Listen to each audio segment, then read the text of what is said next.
Hi, so let's get started making these amazing scones, and they are amazing, trust me. I've listed all the ingredients that you need in the page that you've seen before we started this video, but I'll just go over them again. So we've got 500 G's of flour. I've used self-raising flour just to see if it will make these scones rise a bit more. Should do. I did make them last time with self-raising flour. It looks great. So 500 G's of self-raising flour, you can use plain. Then we have 300 mils of milk. I've got the juice of a whole lemon here. I've got some butter, 75 grams of butter.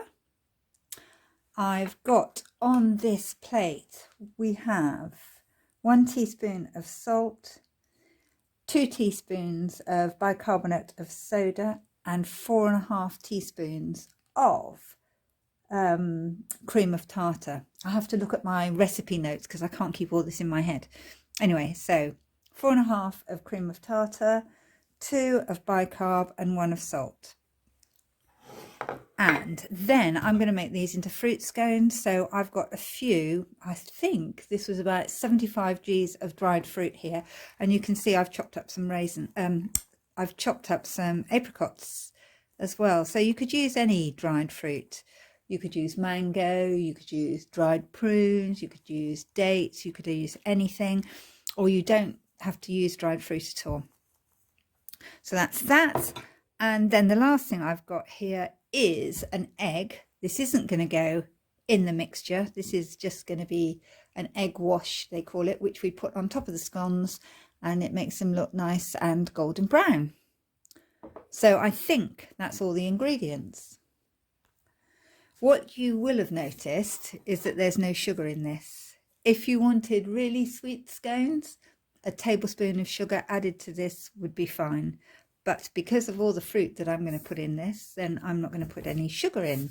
But the choice is yours, up to you guys. So implements wise, all you'll need is a pan. Let's put it back here. A pan, which I've greased this lightly, just very, very lightly. Don't put too much grease on, otherwise you'll fry the bottom of your scones. You need, obviously, a bowl, rolling pin, which I may or may not use, and a cutter for my scones. That's all. And maybe just a dinner knife just to mix the liquid into the flour, but you can of course use your hands. So first thing we want to do, guys, is go and put your oven on, because the oven's got to get really hot. 200 degrees Celsius for a fan oven, 220 for a standard oven, and I can never remember the Fahrenheit, but I will put it down in the comments below. So let's go and do that first. So first thing, let's put the lemon juice in with the milk. So this is going to turn the milk into like buttermilk, so it's going to make it thicken up. This is great for making anything rise. Really, any baking. If you're doing a velvet cake or something like that, this is good. This is how you make buttermilk. Okay. So then just leave that, set that to one side. Then by the time we need it, it will have gone really thick and creamy. So that's that bit. Now, next, flour. I've sifted this flour already, so straight into the bowl. What I should have done is sieve rather, these ingredients into the flour as well into the bowl. I didn't, so all I'm going to do is use a whisk to kind of whisk them all together. You can use your hands, doesn't matter. I'm just going to whisk that in. It just mixes it up.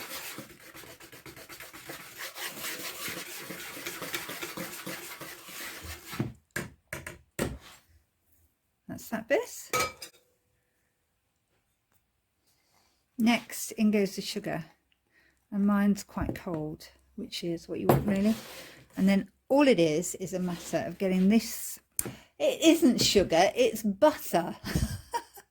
So Next, in goes the butter. Actually, if you were using sugar, then this is the right place. This is the stage that you'd put it in as well. But anyway, in goes the butter. Oh dear, who do YouTube, hey? So you just want to keep on mixing this in, breaking it up and mixing it in with your fingers. And you need to get this, they say, like fine breadcrumbs, so like sand, really.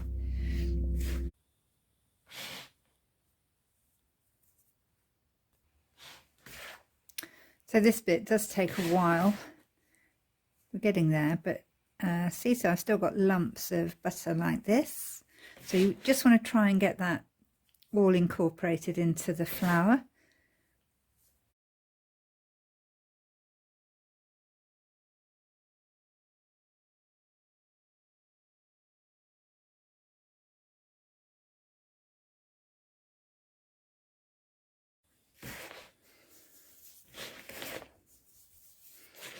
Right there, that's great. So I'm now going to add my fruit.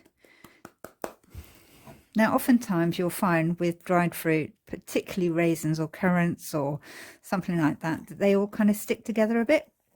So when you put them in your mixture, just make sure that they're all kind of separated from each other.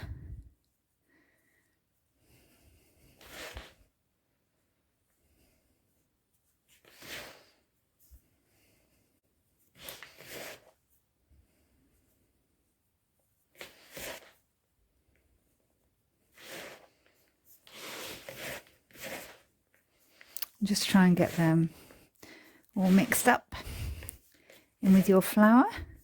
Anyway, straight in.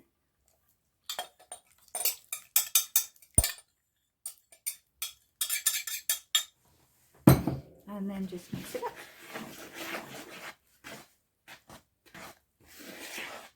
That's why I've got a knife to do it with at first. So you want to do this fairly quickly and try not to be too heavy-handed with it. Try and be as light-handed as you can. Treat it gently. And it will just start to come together. So you want quite a stiff dough.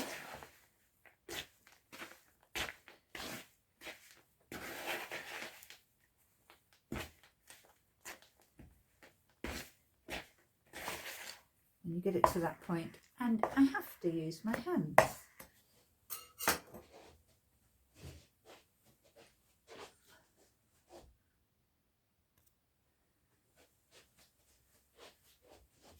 Right, so that's everything in. So now all I've got to do is cut it out. So I'm going to just put a bit of flour on my board or worktop, just so it doesn't stick, not loads.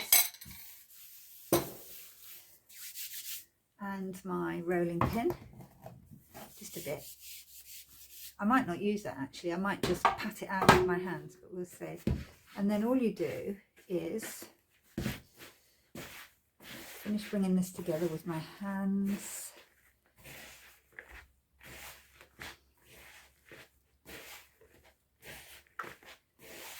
So you can see it's not quite all gone in, so I need all that mixture to bind together.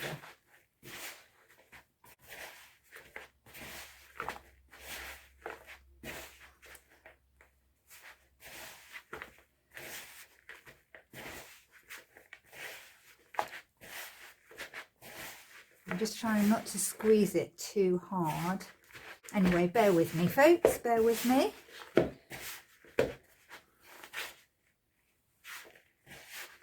So see, it's very easy to think, oh, I'll knead this in like bread. No, try not to. You want to try and keep this as light as possible. So I think I'll call that a day. That's what's left in there, and I'm sure that will get incorporated when I roll this out. Right.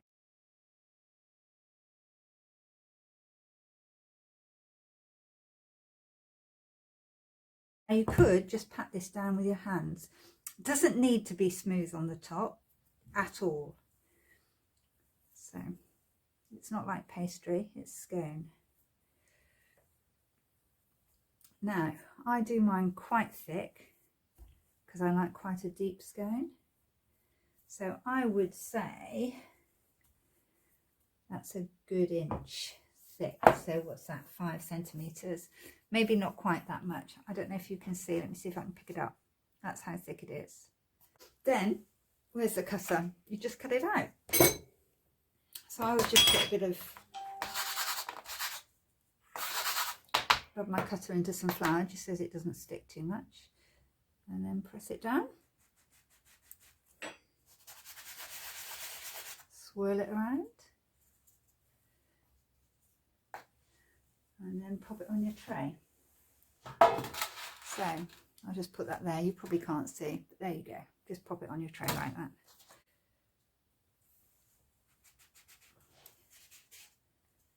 And it doesn't matter. See how it's not, I can't see, it's not smooth here. Doesn't matter one jot at all.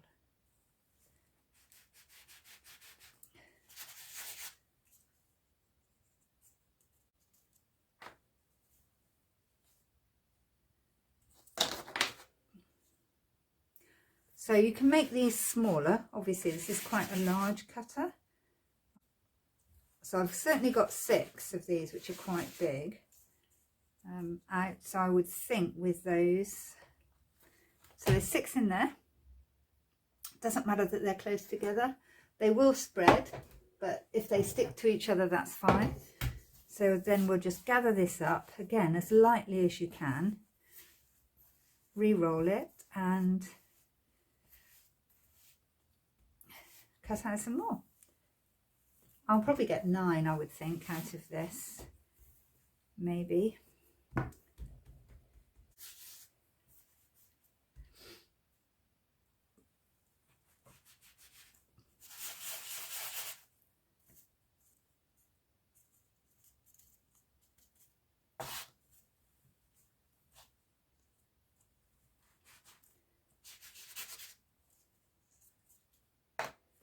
That's 8.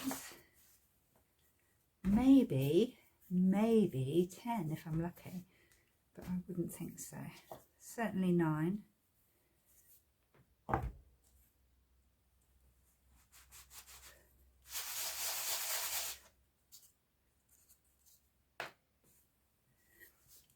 Maybe 10.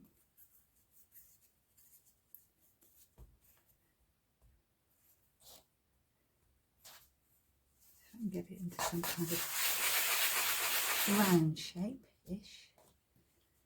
So there, 10, which I'm very pleased about. So I've got 6 here and another 4. So now all I'm going to do is brush them with this egg once I've beaten it up. So again, beat it up. And all this is going to do is make them turn really nice and golden.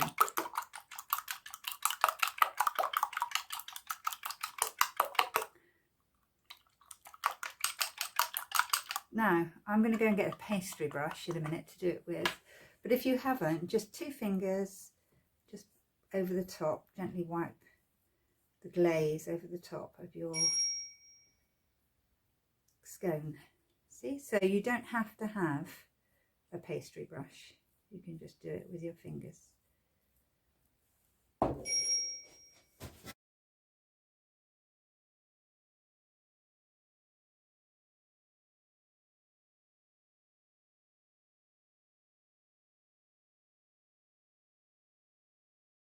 Those.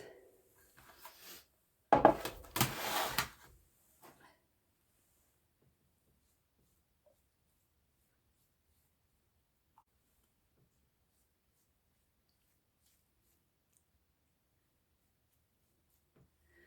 that's it, job done. So those are going to go in the oven for 10 minutes, a preheated oven.